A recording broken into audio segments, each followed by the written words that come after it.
Okay. So please tell me, how do I say your name? Cat Just the cat. Vat? Yeah, Cat? cat. Cat. You can call Okay. me. Yeah. What's the vat about? So you know like a vat, like a cauldron, like a potion, like a witch's potion, right? Ah, And you yes, like yes. never know what's inside of it. It's just a bunch of fluid inside of a cauldron. That's how I Right. feel. Ah, okay. Interesting. Interesting.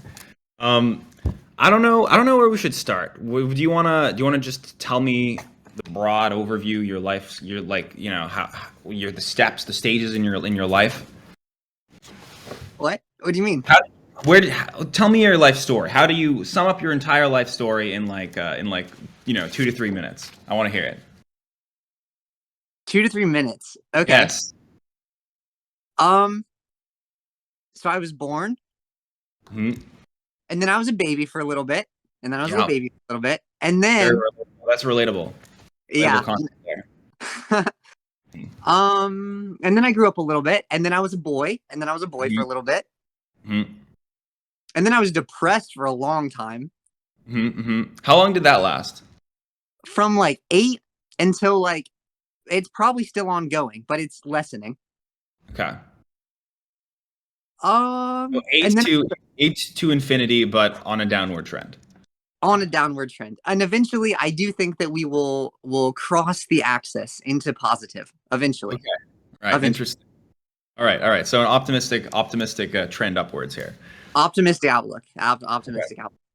Um, So you were a baby, as much as many of us are, and as few of us will be in the future, because we'll just probably pop out fully formed. And then so 8, and then depression continues. All right, what happens? I assume the depression was getting worse and worse, right? I think so. Okay, okay. It's hard And to then tell looking back. Like, is yeah, 8-year-old depression better or worse than I, I, 18? under, I understand. I understand completely. Yeah, hard to say. So what I'm getting at is you were depressed for a while. At some point, I assume you started. Did you start identifying with incels, with the incel community? Oh, I see. I see. Mhm. Hmm. I would say that I identify with like being a lonely man. I at one Right, point, right, like I don't know if I have identified with incel specifically right. because I was not incel. Hmm. I, So I you were what just did you call it? um Well, I, I I don't know, what would you call it? no, you said it in your video. It was vol cell. Vol No, vol incel. Vol incel. I You was were voluntarily in. No, wait. The other way. The other way. I was celibate means invol. So so you were in. involuntarily in celibate. No. The other way. I was voluntarily. I was Uh-huh. having sex because I wanted to. Okay, okay. So you were a voluntary in celibate. Yeah. A Volincell, yeah. A Just a vol. sex outer, right? Yes. Okay, so um, that's interesting. So you never fully identified with the subculture. You were just a lonely man. So I suppose the sex that you were having was not um, filling that loneliness. Well, no, because okay, that's the other thing. I was Mhm. leaning into relationships a lot since I was like a little kid. Like I had girlfriends since before I was even in school, Mhm, mhm. and I had a girlfriend pretty consistently. So like it's like the inverse problem of the incel. I had too Okay. many friends. Ah, okay, okay. So that does explain that it's interesting. It's not quite what you would expect. Um, Why not? so because the people who identify with transmaxxing, right? And this is what we'll get into later. Uh, Transmaxxing is one of these phrases that emerges from the incel community, and it's a phrase that it's a word that you associate yourself with, right? So what does that word mean to you, transmaxing? Yeah. So transmaxing means like transitioning from male to female for personal gain. Um, Hmm. yeah, I guess that's like the basic definition. But like, what does it mean to me is a lot more nuanced of a question. Right. Okay. Well, let's get into the nuance. I'm down to hear it. Okay. Okay. Take it away. So transmaxxing means to transition from male to female for personal gain. Mhm. Did you transition for personal gain? I have gained personally since Huh. transitioning. Right. And I'd like to hear the specifics of how you've gained personally. Yeah, I'm less depressed. Okay. You know, the depression is on a decline, as we mentioned in the beginning. Mhm. I feel more confident in the way that, well, sometimes I feel more confident in the way that people interact with me. There's this Mhm. thing. I actually made a whole video last night because I was freaking out about this call right now. So I made a whole video to like ease my anxieties. And in it, I kind of explain the, oh my gosh. Never mind. You'll just watch the video later. But You want to summarize quickly? Give it one sentence and don't dwell on it too much. so a lot of people look at gender as a binary thing, man or woman. Yeah. This article that I was reading explains it as a ternary thing, man, woman, or freak, right? So like Man, woman, or freak? freak, that's the third Freak. category. All right. And I think that I enjoy how I get interacted with more as a woman than as a man, but I don't like how I get interacted with as a freak. Fair enough. Yeah. So So it's if we're making a tier list of genders here. It's probably woman, man, freak. yeah, I think so. Okay. But that's just So my personal view. Of course, everybody would have a different like ranking for how they want to be perceived. right, of course, yeah.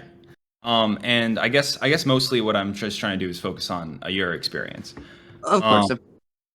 okay, so here's a big question that I have is what you're describing is the experience of lots of trans people, right? They transition and then they become more confident and less depressed because the dysphoria has been eased. So Mhm. why do you identify then with this term transmaxing? Like, why aren't you just a regular, trans person? Well, I can be both, right? I can be a Mhm. regular person and a transmaxxer. But what makes you a transmaxer is what I'm trying to get at.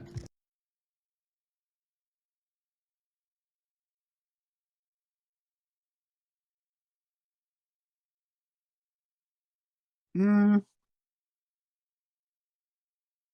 that's such a tough question. Right. Can we maybe dissolve it into smaller questions? Are there Yeah, any smaller questions that come to mind? sure. Help me out here. Give me some smaller questions to Oh, ask you that we could use to unpack that big question. sure. Okay. Well, we can start with like, okay, why do I identify with transmaxing? First of all, I guess the question is like, how did I find it in the first place, right? So I started my Mhm. transition before I found transmaxing. I found Okay. transmaxing after I started transitioning. Okay. But when I found transmaxing, I read the manifesto. Have you happened to read the manifesto? Which one? There's lots of manifestos. The The manifesto. Transmaxing manifesto. Haven't heard of that. I will say, haven't heard of that one. Well, it's a doozy. A lot of Would you people have reacted to it. could you, could you summarize it quickly for? Oh, it's a bunch of stuff. It like lays out how to transition essentially and like reasons why you might want to do it, like how you might benefit, how you might not benefit. Um Mhm. Now, one issue that I do have with the manifesto as written is that it was primarily written by a non-trans woman. As Mhm. for what their identity is, Oh, that's it's not something that I know. But right. I know they're not currently a trans woman. Um, Okay. and I think that when I read the manifesto, I related a lot in the some of the underlying beliefs that were there. Mhm. Um, and also a lot of the thought patterns that I was seeing in the manifesto were thought patterns that I had prior to transitioning. Um, like the like negative thought spirals about like being forced to be a man or like the negatives of being a man or things like that.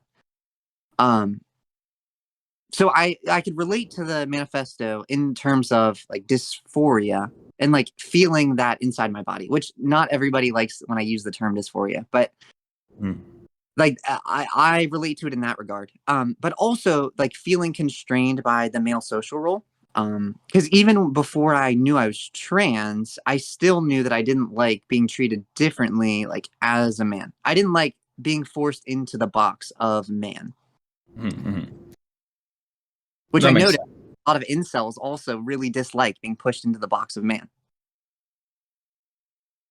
What do they do that makes you think that? They answered this study that I put out. Oh my gosh. I put out a small study on a bunch of Discord servers that I could find, gauging for oh my gosh. jReg, how do you feel about trans people, just in general? The more you stray into being as far from the norm as possible, I normally would say is good, because I'm pro anti-centrism, pro extremism, pro neurodivergence. But currently, I'm on my regular arc, and everything has to be normal and fit into the boxes. So it makes me uncomfortable. That's what I'll say, because everything has to be one or the other. I'm a very binary thinker now. I see. I see. Well, that damn. Okay. Well, I'm sorry they make you uncomfortable. It's okay. It's okay. I'm learning to live with it. It's a very long process on my own part here. Oh, me too. Trust me, it's very hard to learn how to live with them. Uh-huh. But continue what you were saying. I don't. Oh, I put a study out gauging for. Oh, wait, what are you gonna do with this? You're streaming. If I talk about certain terms, oh geez. You want me to? If you'd like, I can stop streaming and then you No, can I'm talk. gonna post this whole talk likely, so Okay. it'll be. Okay. Um, Sure. okay. I'll just say it how it is. I put a study out gauging for this thing called autogynephilia, AGP. Yep. Yeah. Familiar. Familiar. Yes. And from my study, like half of the incels have feelings of desiring to be a woman or a desire not to be a man. Interesting. Yeah. So So that high levels of autogynephilia in the incel community. that's what we're saying. Right. Right.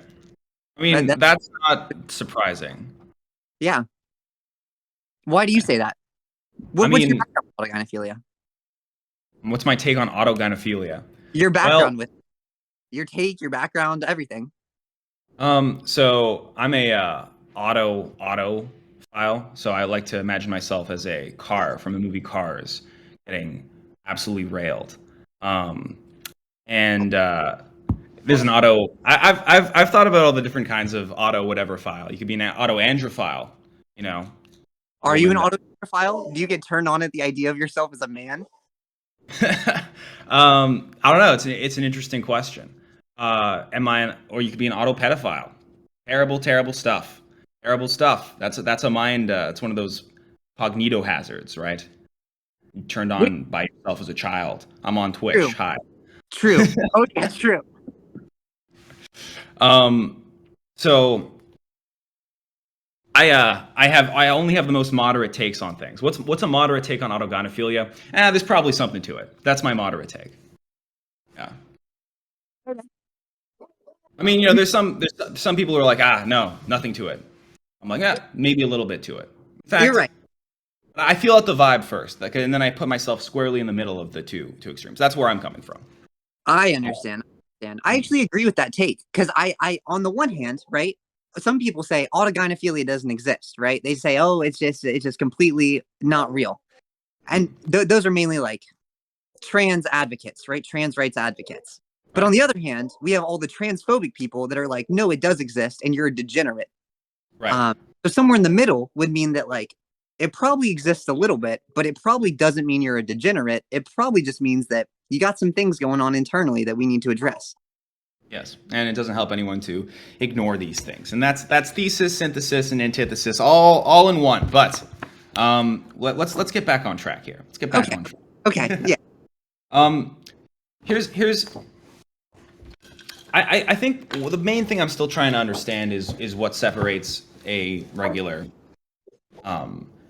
someone who doesn't identify with a trans person that doesn't identify with the transmaxxing label as somebody, and it seems to do with motivation. It seems to do with like what is your motivation for transitioning, and this Mhm. personal gain stuff seems to play a role in it. When you were transitioning, did it have stuff to do with how you viewed women being treated compared to men? Like women seems to be getting treated better than men, and so you were like, well, maybe I should become a woman and adopt the female social role, or was Yeah. that or was that more of a post hoc rationalization? That's what I'm trying to get at. I see. I see. I see. Huh. Okay. I don't mean to break character, but you're making me think really hard. I think that my dog is. Can you hear my dog? I'm so sorry. I cannot hear your dog. Don't worry about your dog. Think. I want you to think. I think that before I started my transition, I had a lot of ideas about the way that women lived and the way that women functioned in society from like things that I had learned, like intellectually. Like intellectually, you can know something, but then like lived body experience, you can know something else. So, like, Mhm. my lived body experience for what women actually lived through was like zero. So, I was just going based on things I had learned in my brain growing up as a guy. Um, Mhm. So, on the one hand, I do think that there were some aspects that I was like, oh, this will be a lot better when I transition. Because like this is just better for women, it like than men. Mhm. But as I transitioned, I learned that things are a lot more nuanced than I initially believed. Okay. Uh, but that comes with lived body experience, and there's no way to like put that in somebody's brain before they live it themselves. Right. That makes sense. So what I'm getting from that is, you thought before you transitioned that women would be treated better Mm, than. Um, when you say just like a blanket statement like that, I no, don't think in in some. ways, What right? you say? You thought that women would be treated better in certain ways, and you were desiring that better treatment.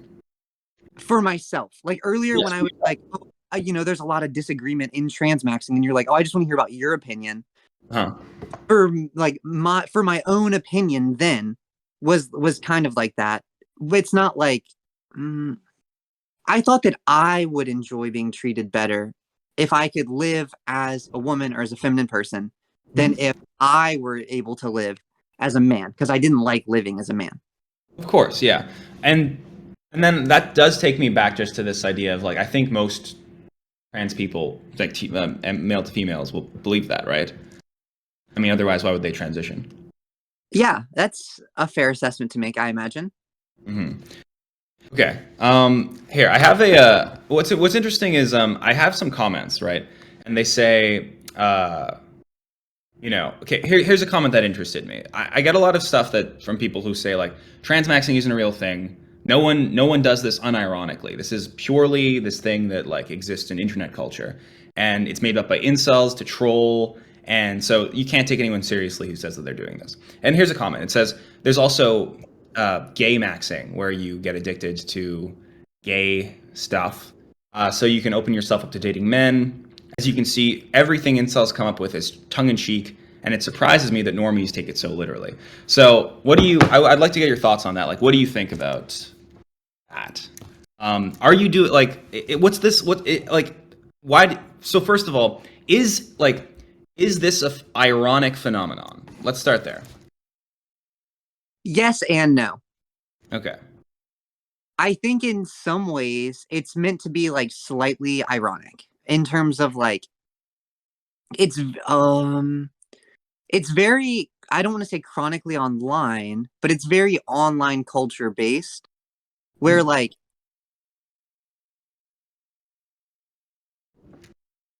I don't know if hyper real is the right word to use here. But like all of the concepts are like hyper real. Like they don't legit they mean more than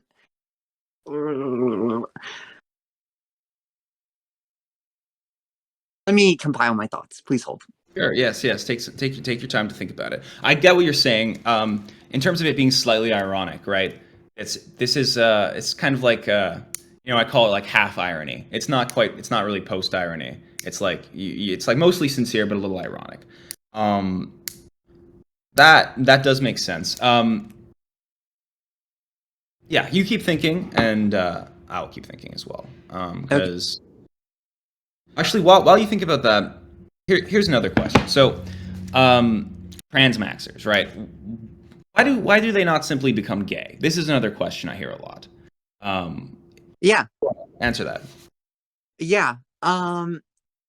Okay. Well, okay. There's a couple different backgrounds we could take it from. So in like incel mythology, right?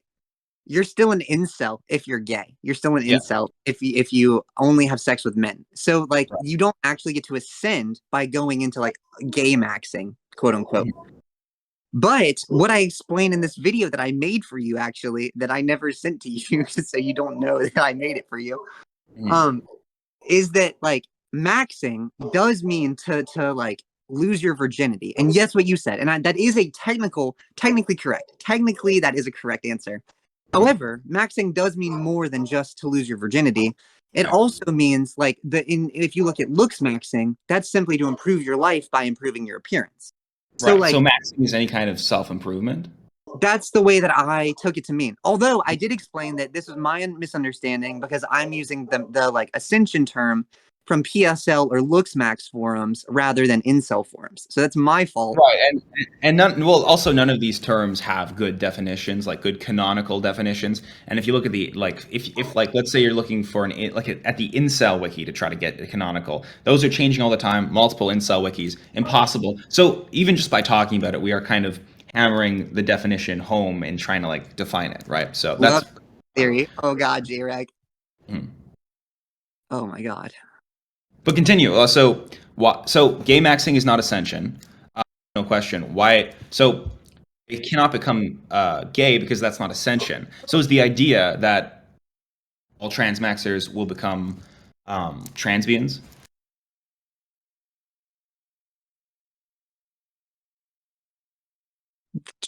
Transmaxxers can become transbians. Is that the idea behind? Is it necessary for them to become transbians in order to transmaxx, right? Because otherwise they're not ascending, or it's unrelated.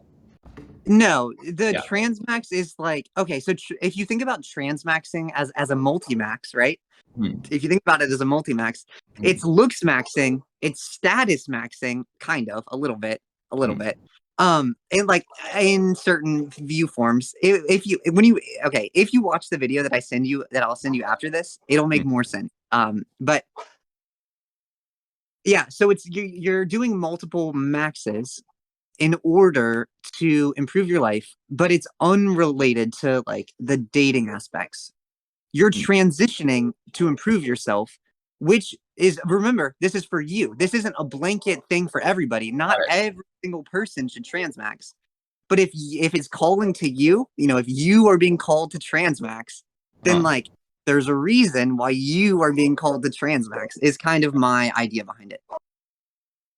That makes sense. What I'll dig into is I think I remember at the end of your Incel response video that you said that a possible mass ascension for incels is that they all transmaxx. Yeah. I mean, based on maybe your logic, right? Does that logic hold up, or it's a personal thing? Well, you really like what? How much do you believe that unironically? Because I know you believe it a little bit unironically, at least. I said the term because you said accelerationism, right? And I was saying, well, if that's how you're going to create more of them, the pink pill is the way that you're going to create less of them. Right. Like right. that. It's just like it's the only logical inverse to the term that you created. It's like a de-accelerationism. Exactly. That's the word that I put on the screen. De-incel. Right. You know what? You're right. And there could be a term for that. Like accelerationism is like /ac, right? So incellerationism would be I/ac, incel accelerationism. But then there's de-accelerationism, which is D/ac. So probably something like D/I/ac. Perfect. Great. I'm glad. This is essential terminology. So I have some other questions. Your political orientation, politics. How does your mind interface with politics? What do you mean? Political orientation. So a lot of people look at the transmaxing framework and they think, okay, trans stuff that's left wing. Oh, but the incel stuff is right wing. And so their brains break when they try to conceptualize it. So I'm Yeah. wondering, okay, and we can get into that broader, but I'm wondering you specifically, do you have political leaning one way or the other? Or just answer and like politically, what do you think, how do you think about politics? You don't have to tell me specifically like, this ideology or that ideology, but how does your mind interface with politics? You can answer this in a broad level or on like a more granular specific level. Yeah. Well, okay. I'm gonna make a slightly memey joke because I don't want to give away the actual answer, but Okay. I like to believe that I'm a true American. I really believe in freedom and equality for all, and just everybody being worth the same amount. Unfortunately, the systems at play, they don't always play out like that, but I do believe in American ideals like that, like freedom and equality and freedom of bodily autonomy. Everybody deserves medical autonomy. Mhm. I just believe that freedom is a very important thing for a lot of people. Okay. Um, okay, that's a good answer. Good answer. I accept it. I accept your answer. Um, Thanks. Now I want to take it from politics to the brain, neurodivergence. Yeah. Schizotypy, autism, any other mental illnesses? Do you have them? Do you identify with them? Do you want to talk about them? I don't know if I have them. My doctor says I don't, but You identify with any of those frames? Schizophrenia, schizotypy being hyperlateral connections, seeing the world in a very kind of like I'm a constantly on mushrooms sort of vibe. Autism being like getting really deep into rabbit holes, super deep into subcultures, boop, boop, boop, boop, boop, like 1,000 steps down the dopamine rabbit hole. Do either of those sound like you, or do you feel like you have a more or less grounded brain? I would say that they both sound. Okay, here's the hard part, right? How do I gauge my own brain? My own brain is just my own brain. I don't know. You have Like other people as well that might have observed these things in you. Um, what? Other people, for example, here, I'll give you an example. I'll make this really clear. If you have 20 friends and they all tell you you're autistic, you're probably autistic. Oh, I thought they were just joking. No, I'm kidding. I'm kidding. I in the past, all of my friends would call me autistic and the R word a bunch. Hmm. So I guess I identify with those a little bit. And now people say that I make like schizo posts. So So you're autismophrenic, basically. I guess your I words, mean, not mine. that's what it sounds like if you've got traits of both. But again, it's up to you what you identify with. If you identify with neither, you identify with neither. I identify with all of the terms as long as they're non-stigmatizing because I am pro neurodivergence, not So pro stigmatizing. I'm pro freedom, remember? right, right. So pro neurodivergence. Okay, that sounds about right. In terms of schizophrenia. Um, yeah, and that's just my attempt to make everything fit in my own autistic frameworks, which I You're don't have. good. I don't have autism because I'm Oh, normal really? now. Hmm. So here, let me ask you a question. Describe what is all male to female transitions transmaxing, and if not, I want to hear an example of a transition that is not a transmax. Somebody who's forcibly medically transitioned is Mhm. probably not a transmax. Mhm. Like if So you like go to yeah, jail and they're like, you're gonna become a girl, and you're like, no, and right. then they make you do it anyway. That's probably not a transmax. That's the future liberals want. That is the future liberals want, and that's why liberals are un-American. Hate to hear it. Um, all right, I feel like for in terms of your life story, we got halfway through, and we have bits and pieces. 2 minutes. I'm not going to talk. You tell me your entire life story, start to finish. Go. What do you mean? I was born and then I was a kid and then like I don't know, I was just a kid. I was not a very happy kid. I thought too much. I was in my brain too much. And then I had a lot of girlfriends. I learned how to be a guy And then I went to college and I realized that I didn't like being a guy still. And then I dropped out of college because COVID and mental illness. And then I started becoming a girl. And then now I'm a girl and it's more base than it used to be. And I'm figuring it all out. Good. Pretty good speed run there. Well, that wasn't so hard, was it? It was a little bit difficult. Good speed run. I never, Good life story speed run. sure. What were you gonna say? No, I just said I never know what to say. Like, what are the important details? There's been a lot of time that's passed. How long have you been transitioning for / transition? I've been transitioning since February of 2021. Okay. So a couple years. 2 years. When did you start thinking about transitioning? Actively or like Actively. I wish I wake up as a girl tomorrow, but like I'm not calling it transitioning because I don't know about like well actively Had roughly dysphoria. How long have you had dysphoria for? For like forever? retroactively or that I knew it was dysphoria. Both. Retroactively, I think I've been dysphoric since I was like 8. Okay. Maybe a little bit older. Like when my physical puberty started, probably is when like things started to like ramp up, maybe. I don't know. And then like actively knowing it was dysphoria when I would read like trans forums and I'd be like, wow, I really wish I was like them. Right. So like 16 maybe, I don't know. 15. What was, so what was the extent? So you found out about the Transmaxxing manifesto first, right? And Mm-mm. then incels? Oh, Or was it incels first and then transmaxing? I found okay. I knew about incels vaguely. I spent a lot of time on 4chan when I was Okay. young.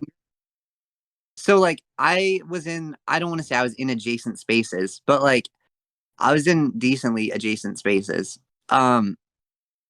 for longer than probably was good for my mental health. But um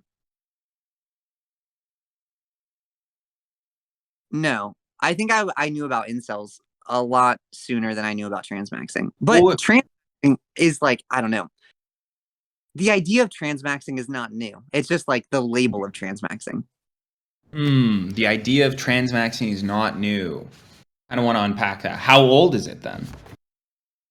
I think for almost as long as I've been transitioning, there have been people that have desired to improve their lives through transitioning. Hmm. Hmm. I'll let you read that how you want to. Well, look, here's what I'm trying to get at.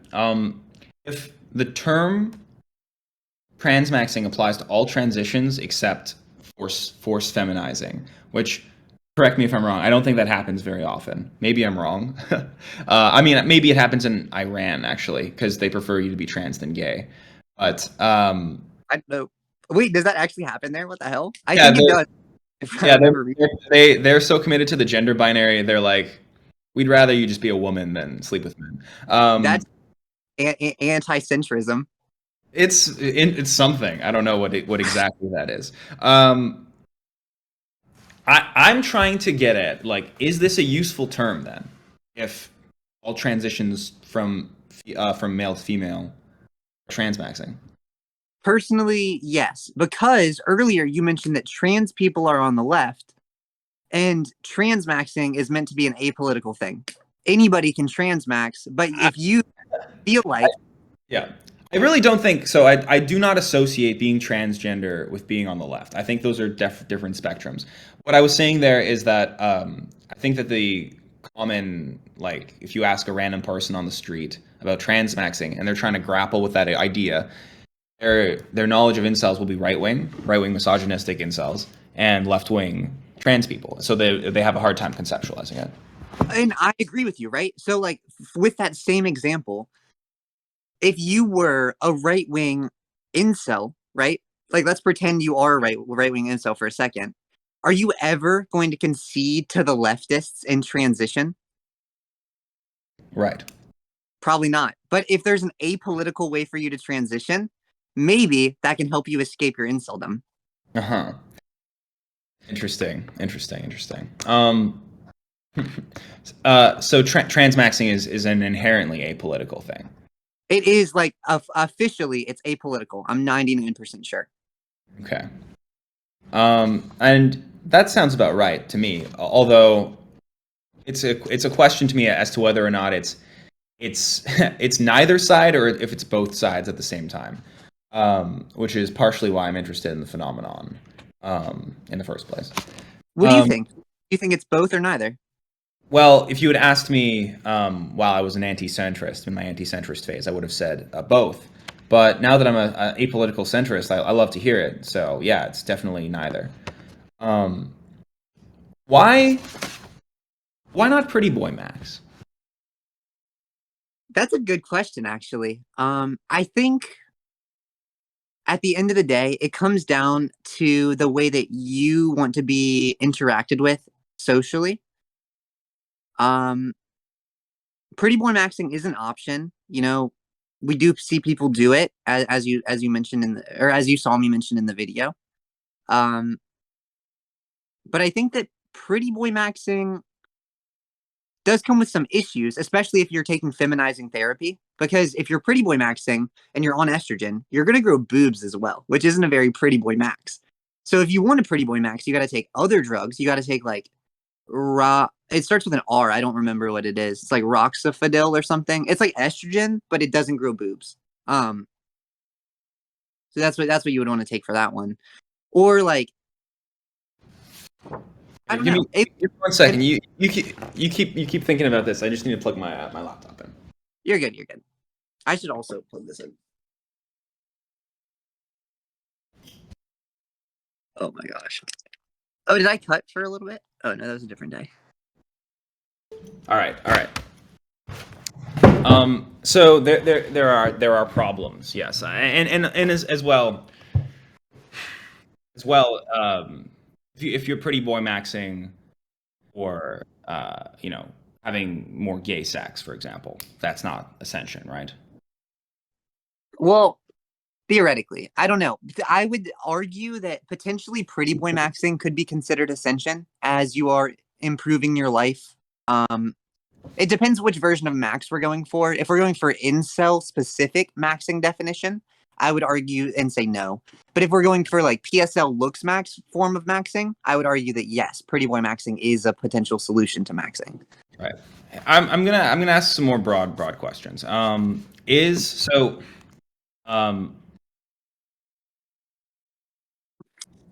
women, by your observations, can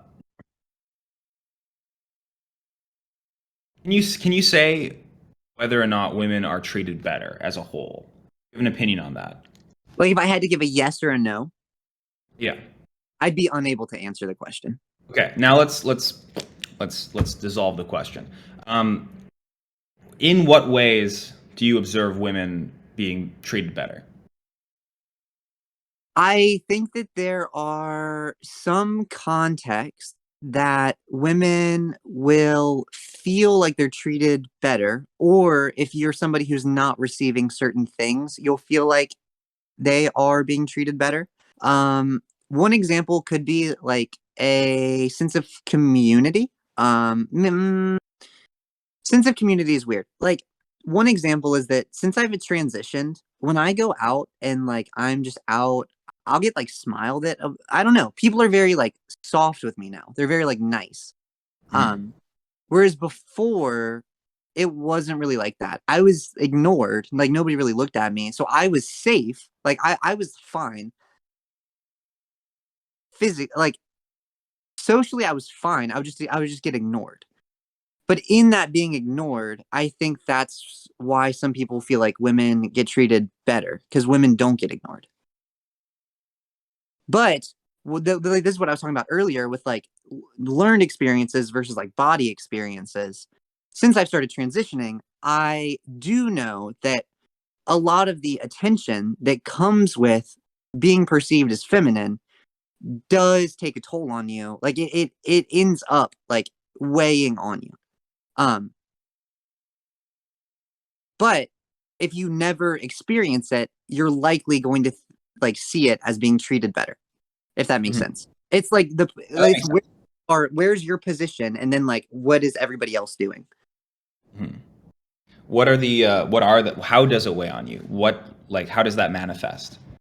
Well, okay, so I don't know if this is just socialization or if it's hormones too, because I just got on progesterone, and progesterone is making me feel like a bad bitch. I feel very confident now, but before I was just on estrogen, and one thing that I learned through the study that I read is that when you just have really high estrogen but low progesterone, you get really bad anxiety ruminations. And one way that I noticed this presenting in me was I would be like scared to go into the store. I'd be scared to like get looked at because I'd be afraid that somebody's gonna like follow me out and like get me. I don't know. I fear for my physical safety sometimes. And I feel less like I would be able to handle myself. God forbid something did go down. Right. Yeah. You're becoming less physically capable of sending people off or whatever. Yeah. Okay. I mean, yeah. And people fuck with me now. Like people would fuck with me as a guy as like a homosocial bonding ritual where like it was normal. But now they'll fuck with me because they see me as a freak. Ah, I see. But that's more transmisogyny than just regular misogyny. Right, and you mentioned that the the downsides of transmisogyny and regular misogyny are still better than being an incel man. Do you still believe that? Personally, I would rather deal with the negatives that I am given now in the position that I am than the negatives that I had before. Right. But that's again because of my own because of all the things that are already in my brain. So like it would for me, it's better to do this than something else. But as a blanket objective, as an objective statement, I think it's all a dialectic between the actual interactions of society and how you as an individual inside of your brain feel with those interactions of society. So like for me it's better, but for everybody, that's not a statement I can make, if that makes sense. Okay. You seem apprehensive about making broad statements about everybody. I can't speak for everybody, and I feel like there's so much nuance that like giving one answer.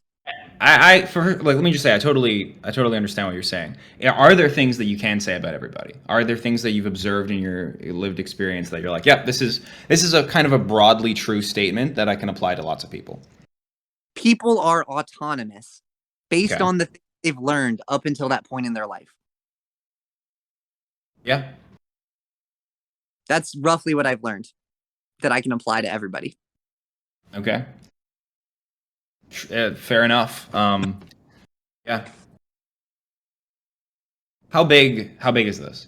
Like how do you have lots of friends who identify with this transmaxxing framework? I have friends in the community, and I also think that it's not just about the people that are already in the community. There's a lot of people that come to the community and they end up like, I don't want to say getting help because it's not like I don't know. It's not like a professional capacity to help people, but it is a community for people who are struggling with these things like AGP, autogynephilia. It's a community for people who are struggling who might not always fit in with other people who have similar mental preconditions as them. Okay. I don't know if that made sense, but it's not just the existing people in the transmaxing community. It's also the other people that can get helped by an apolitical trans community. Interesting. You know, I'm still really trying to grasp definitionally how Okay. you're using transmaxing, because as in terms of if you're using transmaxing as a blanket term to mean an apolitical way of transitioning, That makes sense, but I don't know if I would call it transmaxing, right? I don't know if that's the right word. Apolitical transitioning is a fascinating Lost concept, you. right? Yeah. Oh, sorry. Good. Okay, we're back. Yeah. Apolitical transitioning. That seems like it's an interesting concept, and to provide a community where people can, explicitly apolitically transition. Um, if such a thing is even possible. Uh, yeah, but then in terms of like what makes every trans person, celebrity trans people that are like, is Elliot Page a transmaxxer, right? Is ContraPoints a transmaxxer? Is Philosophy Tube a transmaxxer? Well, this actually comes down to an issue that we find when, for example, labeling people from the past, right? Like if we try and go back and label queer people throughout history as like, oh, they were a trans man, they were a trans woman, oh, they were just gay. Like we can't, because our labels don't really, they can't self-identify with these labels, or like they didn't self-identify. So like, what do we call them?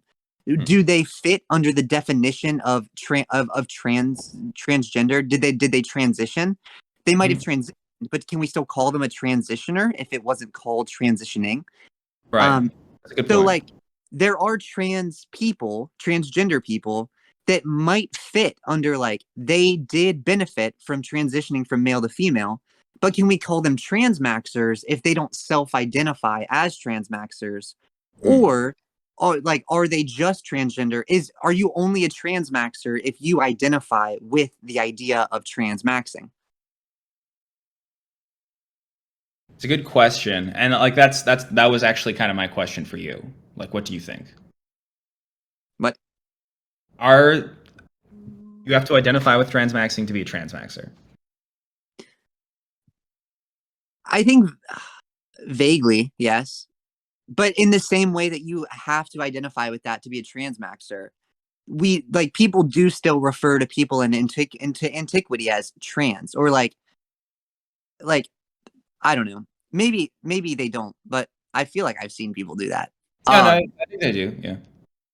so like it's kind of the same way where like some people may use the term to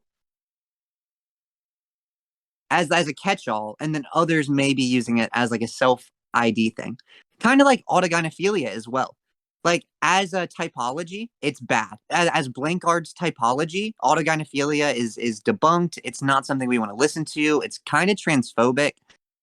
But as like a self ID term, there are real people that identify with autogynephilia as their lived experience of how they've come to terms with their transition. And I Right. kind of see transmaxing in a similar way. Right. Makes sense.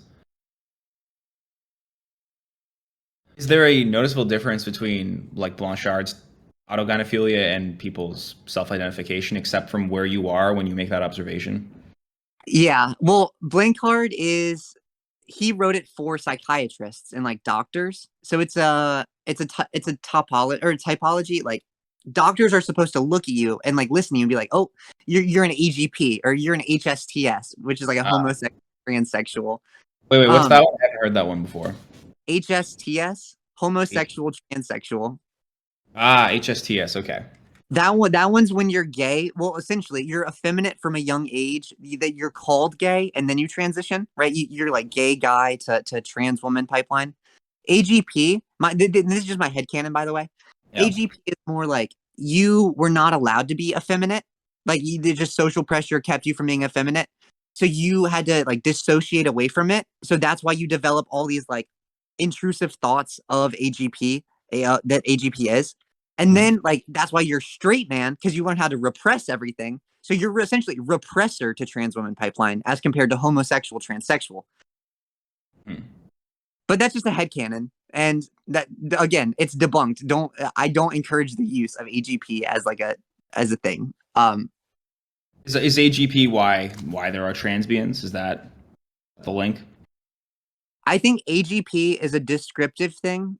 Mhm. Um, to describe just people that exist. And if you think about other if you think about other psychiatric diagnoses, they work very similar. A lot of them are used to stigmatize.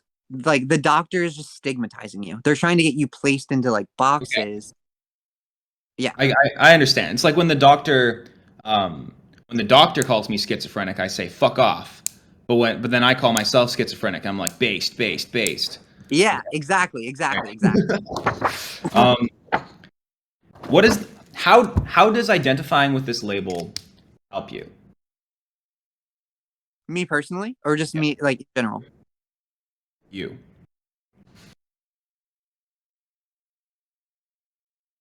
I like this label because it allows me to help a, a lot of new eggs in the community. I don't know. Hmm. The transmaxing, okay. So when I found transmaxing, I don't remember exactly why I found it. I don't remember if I was researching AGP or if I was researching DIY, like do it yourself hormones. But transmaxing is kind of like a pro DIY, pro like freedom, pro autonomy. Hmm. Um, and I like that. I also like the idea of helping new eggs that come into the community. Um, and I know that a lot of the things that a lot of people in the transmaxing community are stuck on, like they're like mental loops, are things that I also get A, get stuck on, or B, have been stuck on in the past. Like just the brain worms. And I like that's most of what my YouTube is actually, is me just like talking about my brain and stuff, and like trans stuff from like a socialization viewpoint. Because I think that a lot of the harm that's done to people, the reason why they are dissociating away from like who they want to be, is because of like negative things that have come in their life. And I do notice a lot of people that are in the transmaxing community are coming from backgrounds that are mm, more politically conservative. And I actually don't use the term conservative because not all conservatives are like this, just like 95% of them. More bigoted backgrounds. And even some of them do come from like liberal backgrounds, but liberalism is just conservatism, and conservatism is just regressivism. So like I I like identifying with the term because it makes me feel like I can help more people, I think. A good answer. Do you come from a conservative background? My family is conservative. Mhm. Okay. I want to figure out. Do you have an opinion? Do you have any thoughts? So about TERFs, because well, I mentioned this briefly, right? Yeah, you The did. TERFs are essentially accusing all trans women of subconsciously doing what you were proposing consciously doing, which is Mhm. like somehow this transition is really an attempt of men to infiltrate female spaces and to take their hard fought social gains as women and reappropriate it as men. Um, I was wondering if you've given that any thought. I have given that a little bit of thought. My initial response to this is that the same arguments that people like to use against transmaxing are the same arguments that they like to use against all trans people. Like you mentioned. Right. Um, when I think it's just like a phrasing around the way that they're looking at it. Like a lot of, I don't want to say mainstream trans communities, but I'm going to say mainstream trans communities are, I don't even, there's not like a mainstream, okay, this is the other issue that like, there is no one trans community. So like, me trying to say like, oh, the mainstream trans community doesn't make sense. So like, on the one hand, a lot of people say that you have to have gender dysphoria to transition, right? Or to like be trans, you have to have gender dysphoria. That's like one of the common arguments, or that's like trans medicalism says that. Hmm. And I don't really agree with that. I think that there are some people who might just be neutral with the way that they were born, but they might get euphoria from like transitioning, right? Mm-hmm. There's also people that are more into the idea of like identification without like medical transition or like without dysphoria. It's more so like claiming a label other than your assigned gender at birth, right? And like I'm also fine with this. Um, can you ask the question again? I got lost. Um, there really wasn't a question there. I was just trying to probe your brain for what you think about this sort of. Oh, TERFs. That's right. I think it's the same arguments that people use against everybody. I also think that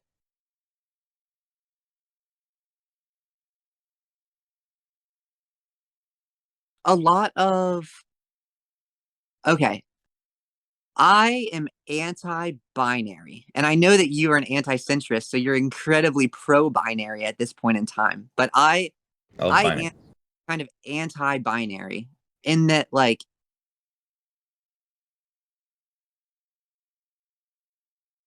I don't think that we should have multiple.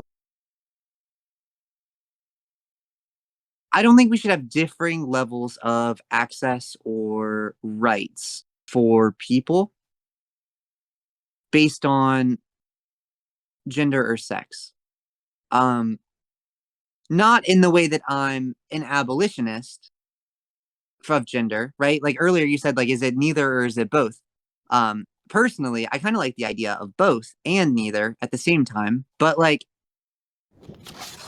in many binary systems that involve gender, one of them is dominant and one of them is like submissive.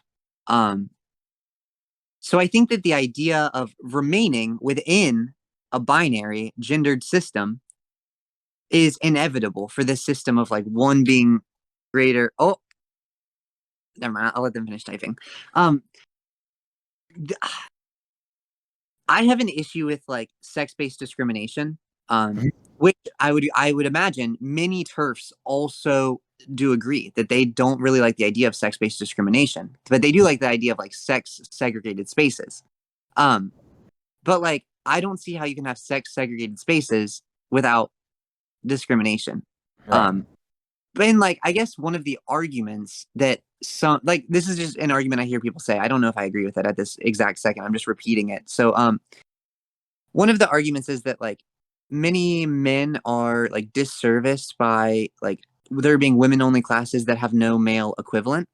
Mm-hmm. Um and like the argument against that is that like on a societal scale men have a lot more advantage and like men have more access societally, so like on like a local level you have to like make up for it the other way.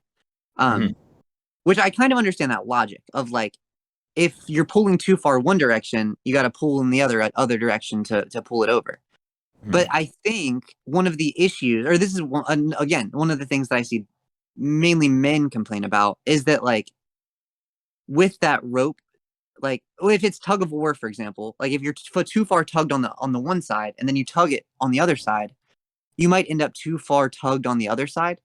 Um, so then like I guess my solution to all of this is like, why the fuck are we playing tug of war in the first place? And why don't we just like work together to use this rope for whatever we want to build? Um, Anyways, TLDR, I think TERFs are just being reactionary. Most of the There hasn't been too much critical response to transmaxxing from groups that I support the way that they think. Um, yeah. I think I was following you until you said that last part. What the groups that you support the way you think haven't been against transmaxxing. Like what groups are you talking about? Um, the groups that are really believing in true freedom, not double think freedom, but like actual true freedom. Okay. I, Which include. you know, those the ones that are there. Ah, the I don't ones like that are there. Of course, of course. It's all very Uh, clear to me now. no, sorry. I don't like to identify myself like with politics, but Okay, no, I, it's all right. You don't have to. yeah, yeah. It's not the side that TERFs are generally on, is how I'll frame that. Yep. Okay, I got you. Um, so you're I see that you're also transitioning to becoming a leftist, the crypto leftist. Okay, I got you. Crypto Um, left. yeah. Um, hmm. So I'm going to ask you some of the questions that I asked you before, but I'm going to ask you. I'm going to force you to give me a very concise answer. Okay. So try not to get too far off track. It's fine. I do this as well. Um, if I'm a, I might rephrase some of them. So if I'm a young man, a young lonely incel looking to ascend, Mm-hmm. and I observe that, and I don't have dysphoria, right? Yeah. Should I transmax just for my own personal benefit? Will it improve my life? Will it improve your life? You tell me. There's a lot of factors about your life that I don't know. But if you have to guess broadly, um, would you encourage it? Do you think it's a good idea? You said non-dysphoric. How old are you? Let's say I'm like, well, I don't know. Would you say it differently if I was 15 versus if I was 25? If you were 20, what? If I was, let's say like, what would you say it, yes or no if I was like 15 versus if I was like 20 versus if I was 25?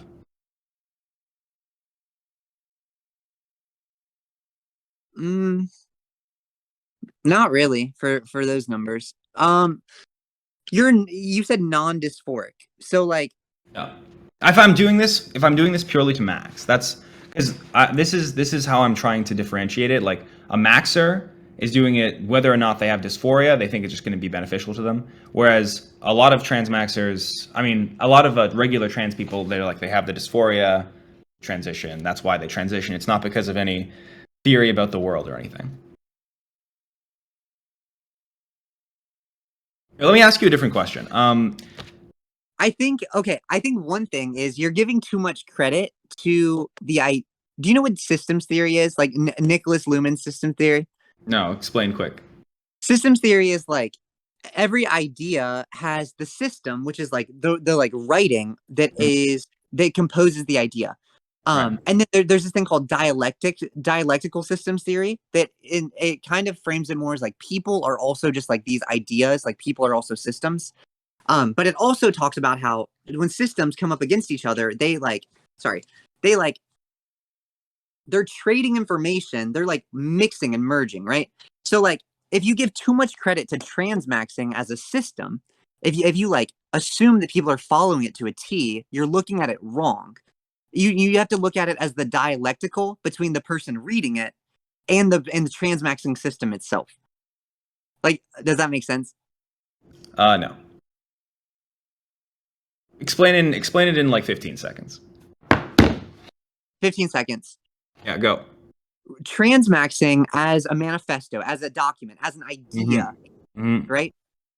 You looking at that document versus me looking at that document versus a dysphoric person who hasn't transitioned looking at the document, we're all going to look at it differently Okay. because it's the dynamic between the reader and the viewer. Or no, sorry, that's the same thing. The viewer and the like viewed. Okay. So it's just pure subjectivity.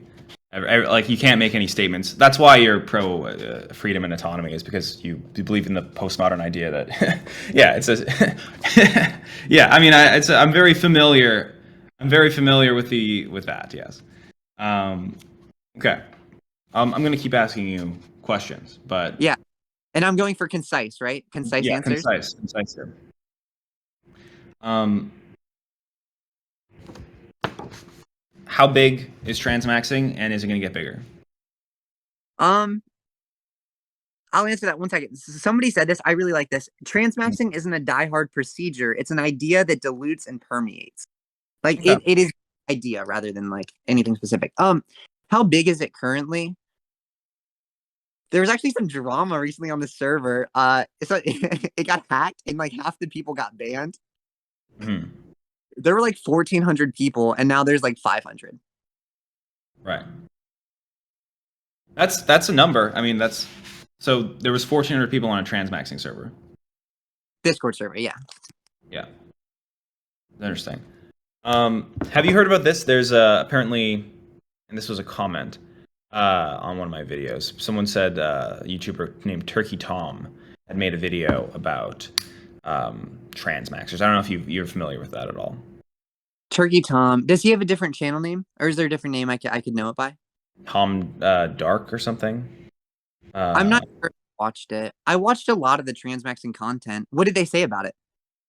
I really only know this from a comment on my video. Turkey Tom did a video about a 4chan femboy cult in which this basically happened. 10 out of 10 interesting. Oh, right. So you did see this? No, I watched the videos about the femboy cult. Right, Raikos 4chan femboy cult or whatever. Yeah, but was that not transmaxing? I don't know. I didn't see it. There's theories that like they came from people that worked together initially, but Raiko isn't in the server, right? Like Raiko, as the person that ran the femboy harem, which I'm guessing is like looking at how people respond to transmaxing, I'm guessing the femboy harem is really just other trans women that people couldn't handle being trans women. I don't know. Yeah. But no, transmaxing and Raiko's harem are separate. Okay. If I'm a 15-year-old incel, why don't I gaymax? Why should I transmaxx? What's the case? I know that everyone's different, but what's if you had to make a logical case?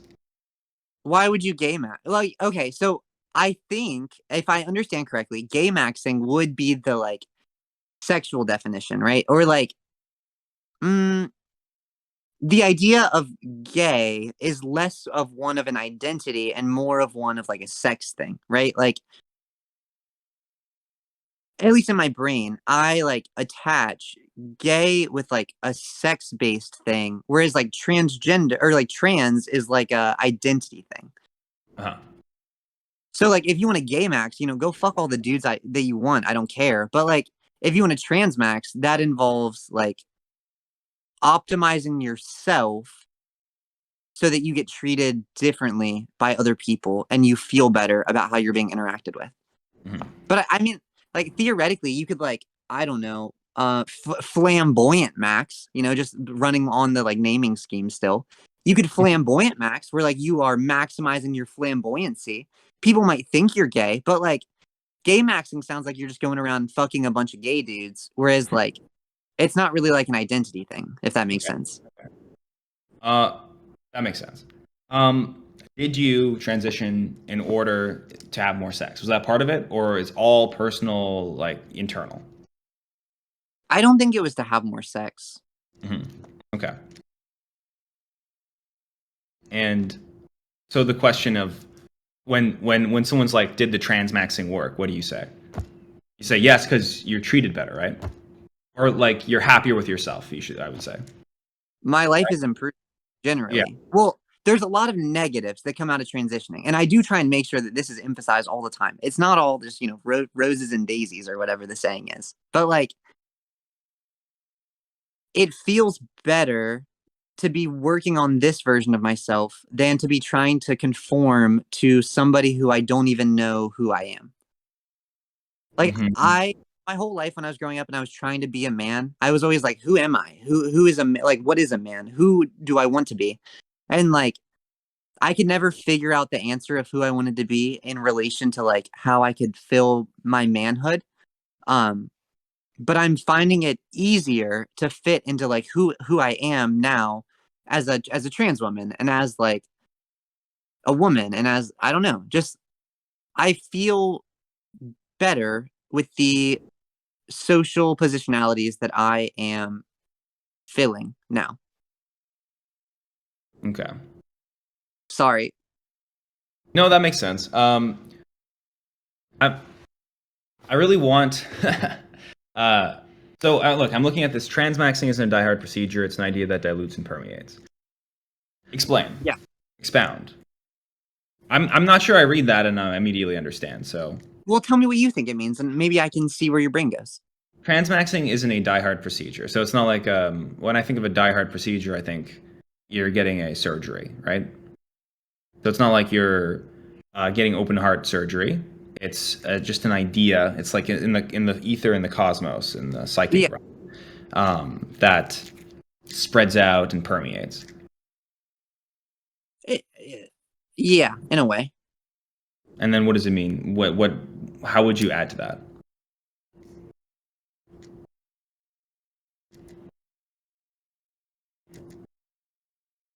I feel like the idea of self-improvement is one that's very common in many spaces that are like male focused. And like, there's many reasons why we could say this. It could be due to the socialization, leading men to feel like they always need to improve and be better. It could be due to, I don't know, self-improvement just being what sells best for men on the internet. Um, sorry, I'm waiting for them. No, it's not a set of steps. There's no one way to do it. Oh yeah. Okay, that's true. Transmaxing is more the idea of like you're improving your life by transitioning, but I don't like the idea of transitioning to necessarily mean just a gender transition either.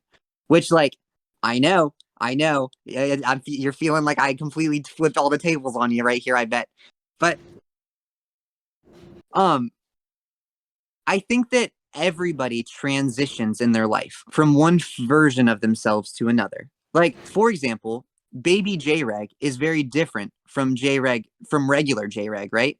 Like, you're you're very different now than you were then. And I know, like, oh baby, it's very different. But like, a man at 18 versus a man at 25 versus a man at 40 is ideally very different. Just like a woman at 18 versus 25 versus 40, they're all very different. Like they have transitioned from one stage of their life to another. They've constantly been transitioning and growing through their life. Now, I know people like to assume that transition means gender transition. And like, I can understand that. I'm transitioning from like a male social role to a female social role, or like, I prefer just a person social role rather than a female social role, but you get the idea. These incels are being told that they need to transition into better men. And that's the socially acceptable version of their transition. All I'm saying is that another option is available for you to transition into a more feminine role. Like you don't, if you were born with a penis, you don't have to be masculine. You don't have to go into more masculine roles. You don't have to be stuck in this box that you've learned your whole life. There are ways to escape the box. It seems to me that the community you're offering or the ideology that you're proposing is just to present that as an option.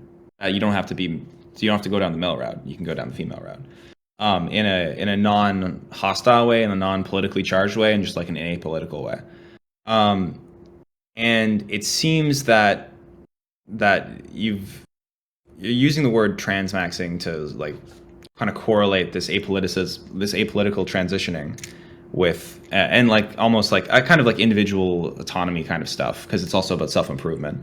And that all does track with me. It seems like it's a pretty coherent trans philosophy in general. But what? What's that? No, I said, but what? I see it on your face. But the but is just like I'm trying to imagine, because for a term to be useful, there has to be people who will not identify with the term. Like if I just make a word called like Glar, and Glar is just apples. Like so I'm like I'm eating the Glar, and then everyone's like, no, you're eating an apple. I'm like, no, I'm eating a Glar, but all apples are Glars. So it's just I just if the only people who, to me, I feel like when I try to grok the term transmaxing, it's like someone who's going to transition with this intent of personal gain, and like the intent is what's behind it. The intent of self-improvement. Yeah. And do you feel like there are people who transition who don't have that intent?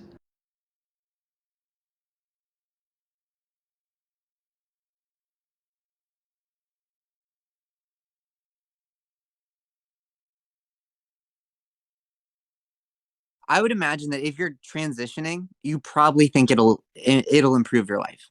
Generally, that's Right. that's like the goal. Because you don't just run into transition. I know the TERFs love to make it sound like everybody and their brother slash sister is running to the doctor to get their gender transition, but like it really doesn't work like that. Like it's embarrassing to be trans. Nobody wants to be a freak. Like not that trans people are freaks, but like in the societal brain, transgender people are kind of freaks. Nobody wants to be a freak. Right. Hmm. What I'm what I keep coming back to is like, how can we come up with a with a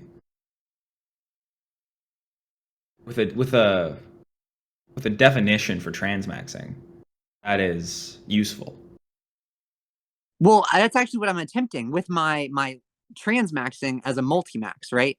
So if Hmm. transmaxxing is just a multi-max where it's looks maxing, it's a status max, and it's this other max, Right. and by the logic that multi-maxing is more effective than singular maxes, Hmm. it makes transmaxing more deeply ingrained within this other system of like language that is used.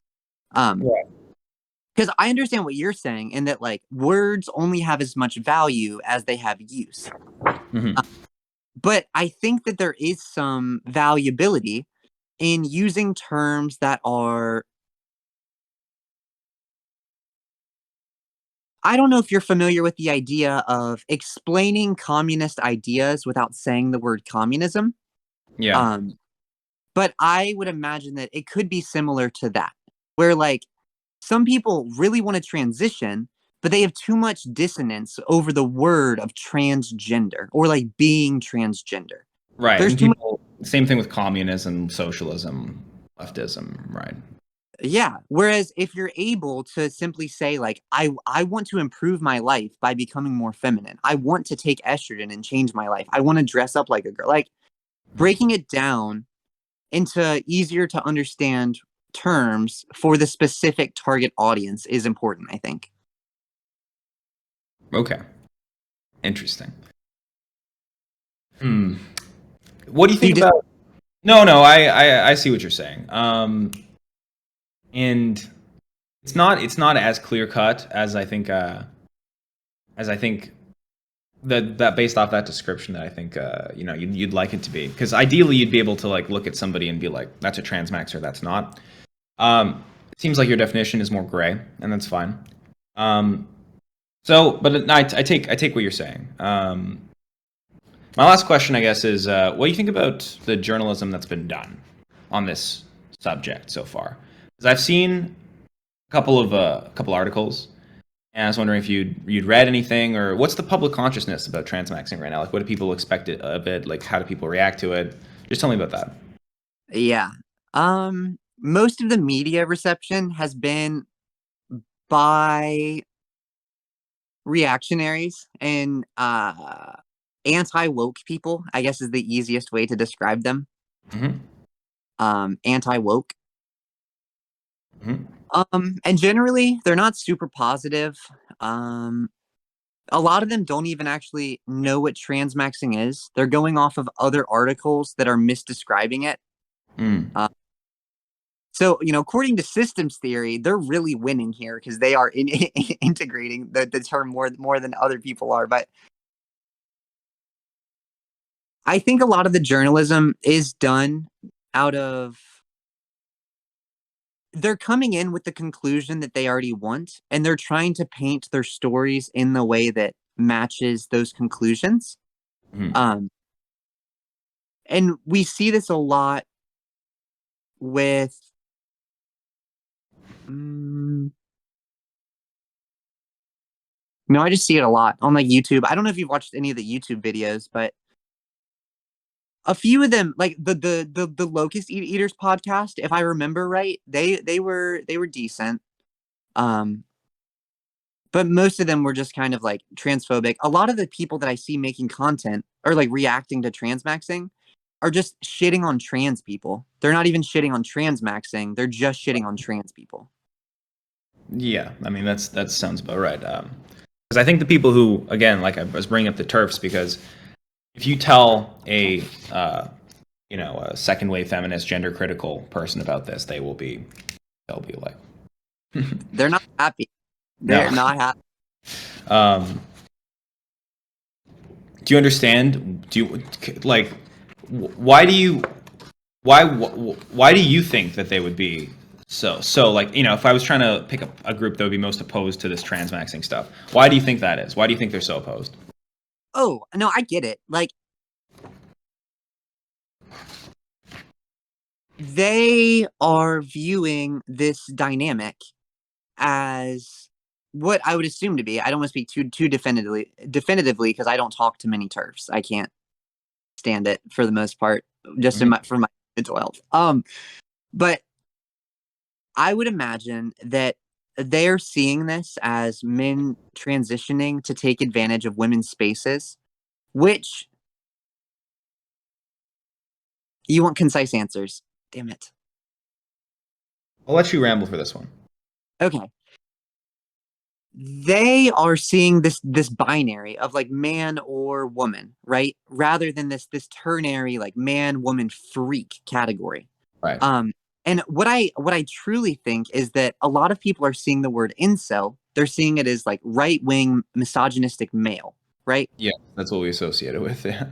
Yeah. And then they're like taking this idea of transmaxing just to mean that like incel men are invading women's spaces. But I think that incels and like, I'm sorry in advance, but I actually called an incel creator friend of mine just to confirm that nothing I'm about to say is offensive. But like, I think incels fit better into the freak category than they do the man category, if I'm being honest. It's a hot take. And no, it's not actually, because the reason for this is that many incels self-identify as like subpar. Like Right. so many names of incel creators are like subhuman or like grotesque. Like they are self-deprecating because they don't see themselves as like good men. They don't see themselves as like able to fill this like binary role, and therefore they also fit into this idea of freak. And incel is used as an insult, right? Like you don't want to. Okay, so in the blog post, it essentially says like there's 3 different socializations. There's like male sexed socialization, female sex socialization, and like how they're supposed to act. And then there's like what freaks do and why you don't want to be a freak, essentially. So it's not like how to be a freak. It's like you don't want to be a freak. Don't do these things. And a lot of the negative things that people use, like the weaponized masculinity against men, is like you're going to be an incel. You're never going to sleep with anybody. Incels are the freak category. So like I guess in my head of like if you're going to be a freak regardless, you might as well transition and get the better freakhood than like remain an incel and get the worst freakhood. Yeah, that's really interesting. That's a really interesting frame you have there. And I really like what you're doing. Where did you hear that man-woman freak tetronomy, I think you called it? Where did you get that from? I'll send you the article. It's a trans radfem writer. One of the people in my community sent it to me. I made a video about it, so you can listen to me read it to you, or you can read it yourself. I'll send you the article. Trans radfem? Isn't that a contradiction or something? Trans radfem. Sorry, I lost you there. No, I'm back. All right, what was the last thing you heard? Right. So trans radfem. What?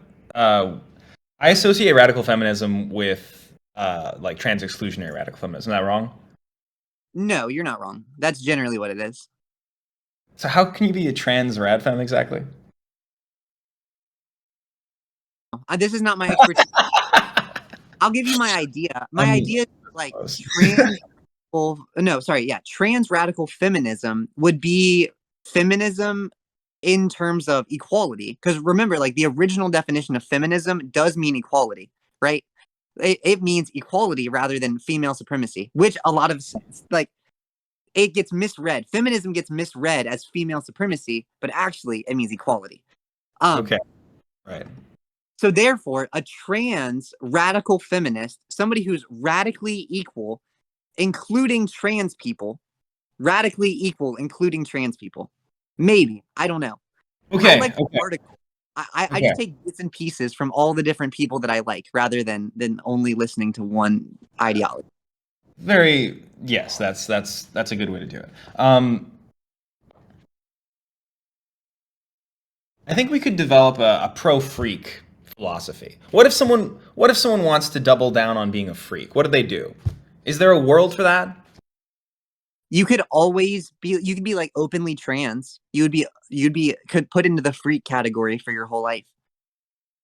Openly trans. What do you mean? Like Trans people are often put into the freak category. So the article talks about how, as a trans person, or just really as a person in general, you're either gendered correctly as the gender that you're like trying to present, you're yeah. misgendered as the other binary. As so, Right. like for me, I get gendered as a man, or I'm transgendered, where they just see me as weird. They don't know what I am. They don't really like me. They're weird, and you can like see it on their faces. They like look disgusted. I don't know.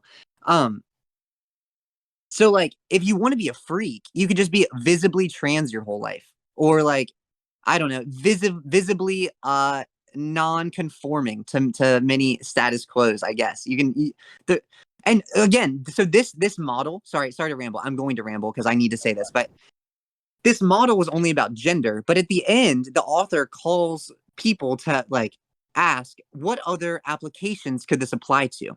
And I Mm. think that there could be other implications in regards to, I don't know, race potentially. There could be other applications in regards to, I don't know, like species maybe, like especially as we develop more advanced AI and things. But that's just my schizo post side coming out. Um, yeah, basically, So I want that's to what ask you how this is going to apply to race. I don't know. Are we saying like is there the freak category there as well? I think so. In Okay, terms of like okay, I'm gonna talk about race as a white person, but I am going like I'm drawing from knowledge. So like I'm not saying this to speak over anybody. Like please correct me, and I'll just let me know, and I'll interview you. I want to hear all about it if you're able to talk more about this. But like I am gonna talk about it a little bit because you asked the question. But yes. I have heard so if we think about like colorism and like global colorism, right? Like globally, the closer you are to white, generally, the better you are treated, and the closer you are to black, the worse you're treated, generally speaking. This is colorism. This is a very big scale. Again, this is too many people. I hate overarching statements for this exact reason because now I already know I just made so many wrong statements at the same time that I might have made a few But correct. you're describing a frame. All right, black, white. There's a spectrum. Okay, great. So like if you only look at black versus white, that's very constricting. Are you black or are you white? Like are you this or are you that? I think the idea of freakhood here could maybe reference people that are non-conforming to either one of those. Um like I don't know. I don't know where my brain wants to take this. I think my brain wants to take this more in the way that some nationalities are viewed as white or black or like neither or both, depending on the value of considering them white or black or both or neither. Mhm. Um, so it really depends on like who's using it. But like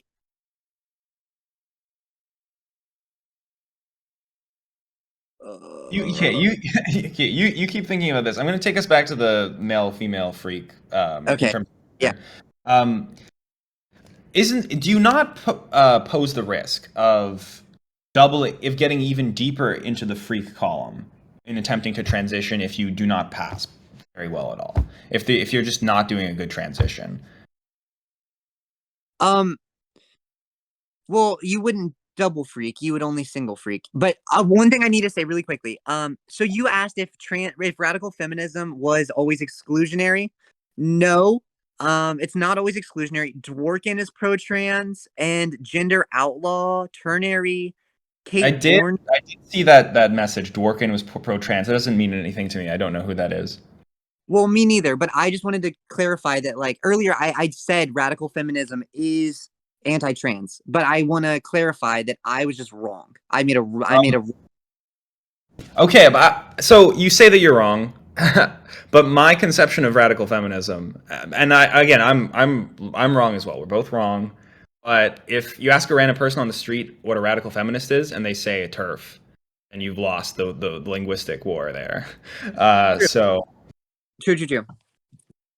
Fair. But that's why we need to correct it and make sure people know that not all radfems are exclusionary. There are plenty of inclusionary radfems. interesting. Okay. Okay, Um, but to answer your question, I yes. don't think you would double freak. Like, if you go from incel to trans person, for example, you're still only like one kind of freak. And I don't know enough about Christian to be bringing Christian up as an example, but I'm going to do it anyway. Oh yeah, Um, this. Yes, I meant to ask about Trish Chan as well. I don't think Christian is getting double freaked. Christian Mhm. has been treated like a freak the whole time. Like, Right. it's I don't think that there's a double freak. You might be more freaky, right? But you're not like freak squared, if that makes sense. Hmm. Okay. Because yeah, so basically once you're a freak, it's like you can't get much worse than this, right? Well, that's the bottom category, theoretically. Right. But there's no like surely there's a spectrum of freakiness. Like you're like a little freaky versus you're like very freaky, right? If it's a triangle. Like let's say like you can be over here as an incel, and then what if you have a botched transition and you're like even more freaky or whatever? You know? I don't know if I'm E- saying that. yeah, I mean, I guess. I think in my heart of hearts, I believe that, like, if you were an incel, if we were using the triangle, let's say man is up here, woman's up here, and freak is down here. If you're Yep. an incel, you might be like here. If you're a Hmm. trans woman, you're like here. So, like, Uh, well, actually, you're a little bit higher. Remember, it's a you're little a bit of little less freaky. Yeah, a yeah, little okay, bit. I got you. Yeah. Interesting. Okay. I Okay, don't know. yeah, that makes sense to me. Yeah, it's really interesting. I'm gonna look into I'm gonna read that article or whatever. Yeah, Bait. that's an interesting frame. Okay, I asked you lots of questions. You did very well. I only asked you to be concise for certain questions, and you did very well. You did very well being concise. Thank you. Um, is there anything uh is there anything I missed that you think I should have talked about? What are your personal thoughts on it? I want to hear more about, like, after this after we've had this conversation, how do you feel about the whole idea? What do you think about it? So here's my big thing, which is what I kept asking about like a million times. It's just like I'm not fully convinced that the glorp is an apple and those are different things. That's my main thing. The reason I'll tell you why I'm interested in it. I'm interested in it because um, I'm fascinated by people's logical frameworks for how they interpret the world and how they navigate with chaos. Hmm. And I'm also fascinated with these things that become socially relevant and will become more socially relevant as time goes on. There's lots of lonely young men. This is not a secret or surprise. And if transmaxxing becomes a means of, I don't know, ascension for large swaths of lonely young men in 5 years, 10 years, or if it's happening right now, then we should talk about it. We should think about it.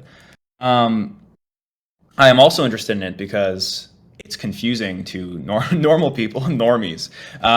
This blows their mind, and I love to see it. I love just like I mean I remember telling someone about this, and they were like, "That's not real. It's impossible. Like no one does this."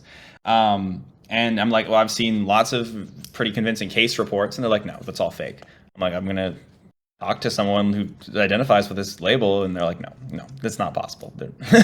So like stuff that breaks people's minds, I love to talk about. I love to think about it.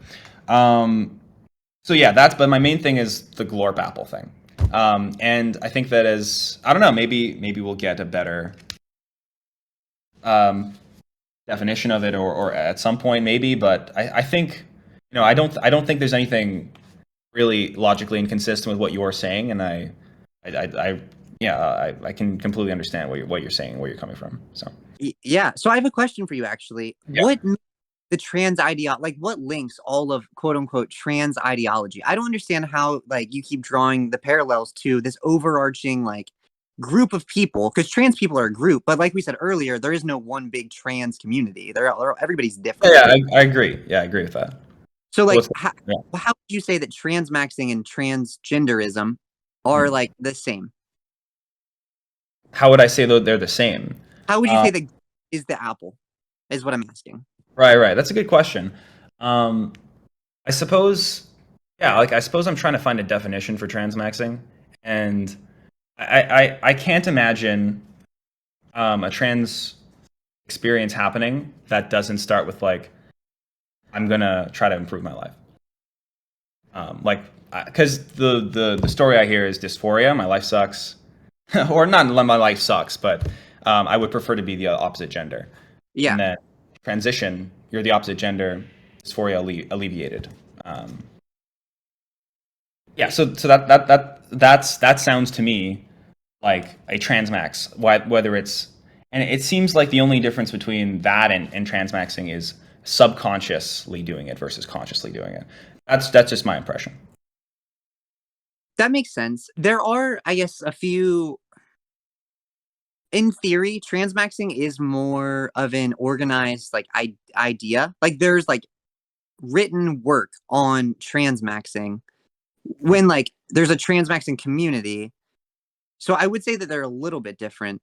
The one of the other big differences is that like transmaxing does have recommendations or like discouragements about certain things. Like transmaxing, for example, doesn't really recommend bottom surgery. Um, because it's like it's a huge surgery, like it's quote unquote risky. There's people in the transmaxing community who do get bottom surgery. There's people who go against the like written stuff, but there Mm. is a written thing that says like we don't really recommend SRS like for whatever reason, or like we Mm. don't recommend orchies for whatever reason. We do recommend hormones for this reason. Blah blah blah. There's like logic behind the manifesto as well, even if it is a little bit dysphoria coded at times. Yeah, I mean it's the transmaxing Bible. It sounds like. Yeah, Yeah, and then there are people who do not follow the Bible to the T. Um, exactly. okay. So you were asking me. Sorry, you were asking me about how I'm drawing the why am I saying the glorp is the apple? Did I Yeah, explain myself? And kind if of. not, like yeah, like how did I? How what else can Yeah. I? Yeah. Why? Okay. I think some people in the chat. Let me check it. One person says it's so new that the contradictions aren't ironed out yet, and that is kind of when this kind of stuff bubbles up, it's sometimes hard to articulate, and there are contradictions, and contradictions is fine. Um, Contradictions are fine, especially the newer it is, and I don't think it's the end of the world if there are contradictions in it. I'm just trying to eke out if there are contradictions or if it's actually completely stable, and I'm just not understanding it. So it sounds Yeah. like there are just contradictions. Well, okay, that's the other thing. The Transmaxing Manifesto is crowdsourced. Well, theoretically, it's an ODT file. I don't open to download and change. Change does not start with a T.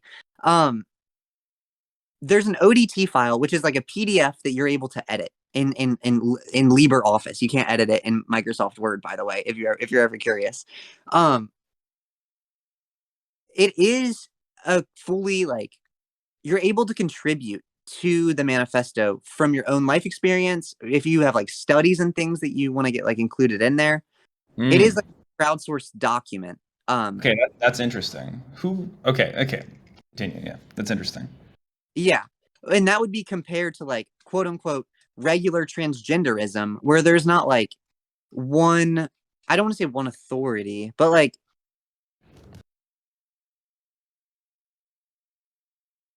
it's like the rectangle and square analogy. all squares are rectangles, but not all rectangles are squares. Kind of, maybe. Okay. I think I just actually am kind of lost at this point. What? I lost. I lost you with the what? Okay, what? Take me 15 seconds back. What are the squares and rectangles supposed to be here? Oh, sorry. Transmaxxing and transgender ideology.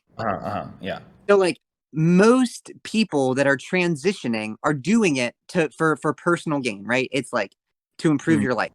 So, like, if transitioning is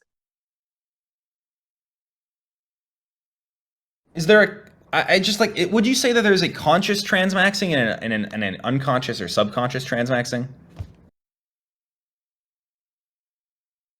I think that some mm, Because I can imagine one person going through all the steps of transmaxing or transitioning, and then in retrospect being like, "Oh yeah, I did that to improve my life and it worked," versus an incel doing all this research, kind of autistically, reading yeah. the Trans Manifesto, getting all this information in, and then making the decision. Okay, I should transition as a logical decision and not as an emotional decision. Well, that comes back to the dialectical systems theory that we talked about earlier, right? Like the incel goes and they read this document and they're going to feel emotions in their body based on Yes. what is the paper. So like Right. it's That's really true. Yes. an emotional decision. It's not like it's logic, but like the Yeah, I should say like it seems logical. That's probably the better way to put it. Yeah. but that's all any of it is. In the same way that when I was 16 reading MTF forums, wishing that I could be all the people there, there could be Mhm. some incel that's reading the transmaxxing manifesto and they're like, wow, I wish I was that person. Like, I wish I could. And then it's like, how do I want to do that? Oh, it's the next chapter. Right. Right. Okay. That makes sense. Yeah. Although I do have to I'm gonna look up that systems theory stuff as well because that's interesting. It seems like you bring it up a lot, so I wanna understand. Sorry. Uh, Wait, I'm probably using it way too much. Oh my God. no, People no. are I mean, it seems like it's sort of vaguely foundational to your worldview, in terms I, of the autonomy and freedom and stuff. So, well, it's more than that because the systems, like you're a system, I'm a system, but jReg is a system as well, like separate from you. jReg is a separate system than like I agree with this. Yes, Greg, just like Katt is separate from like it's separate from Katt. you. Yes, I agree. Yes. And like the like systems are things that are able to just like transmit ideas and information and then they interact with each other. So like right now our systems are interacting and like we're having this conversation. There's people that might like subscribe to your system, quote unquote, who hear me and they're like, oh, some of those things make sense, blah blah blah. So then like they would like attach to my system as well. And there's been a couple people that are like, oh, I was watching all your videos, like I saw you from jReg. I think they're like they're listening to us right now. But like yeah, system theory is important, but you should look it up. It's cool.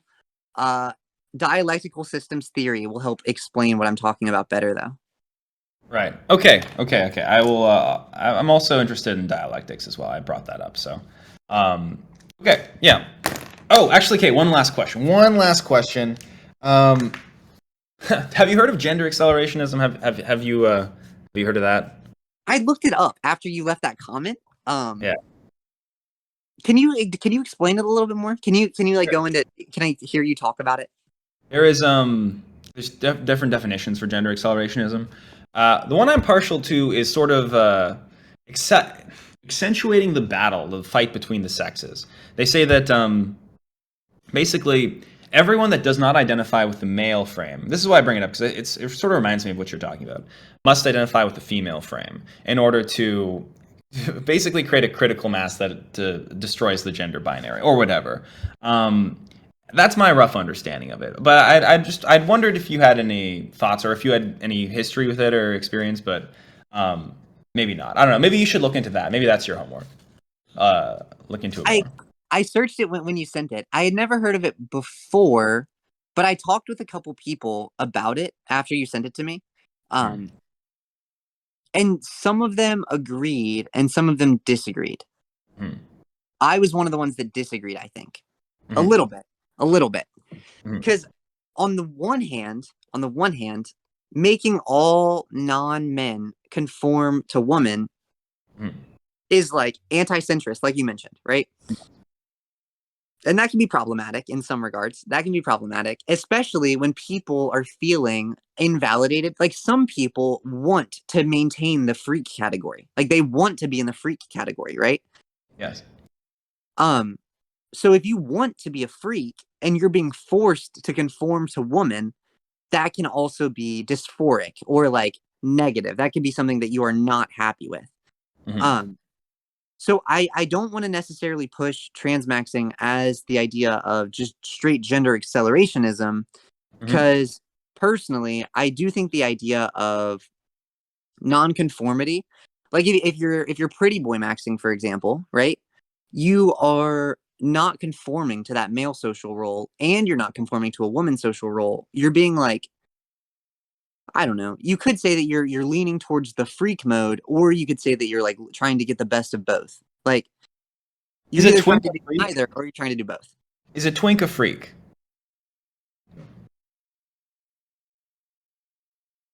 Yes or no?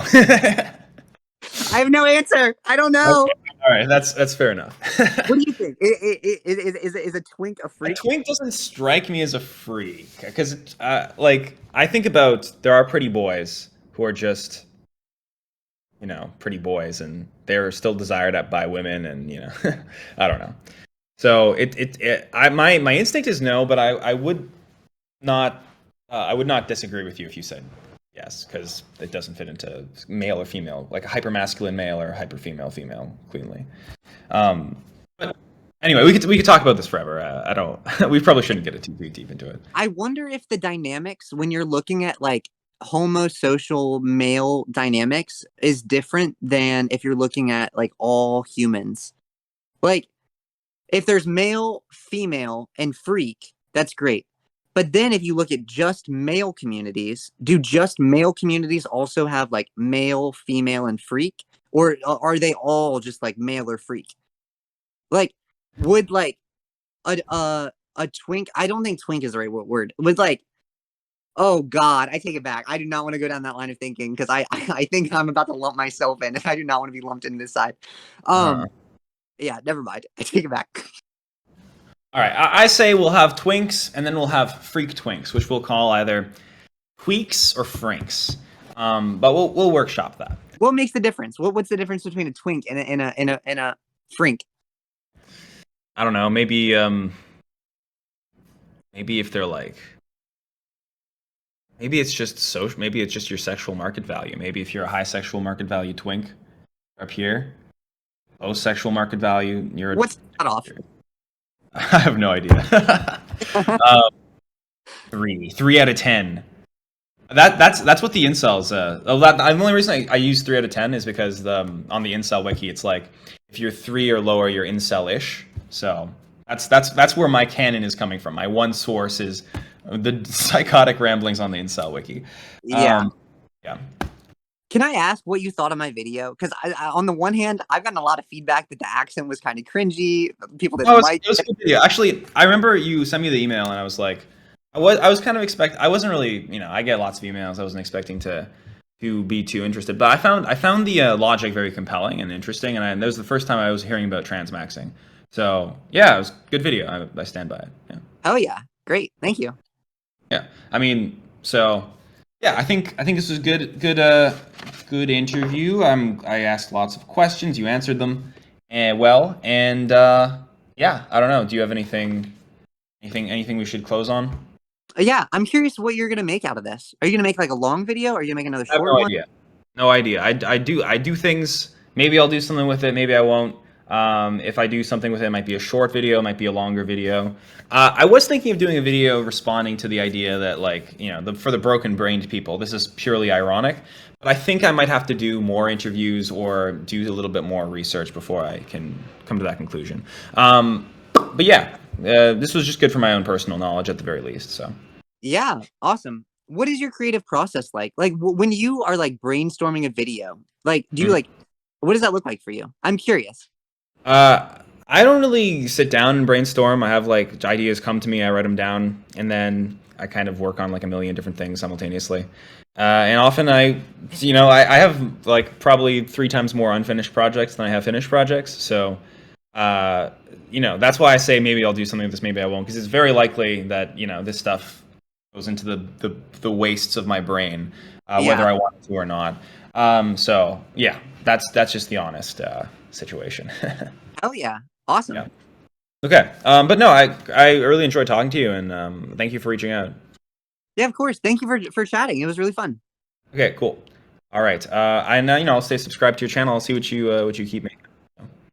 Awesome. Sounds good. I will send you the link to the trans radfem thing and also the link to the video that I made responding to your short one, because I explained everything that I needed to explain in that video. All right. Great chat. Bye bye.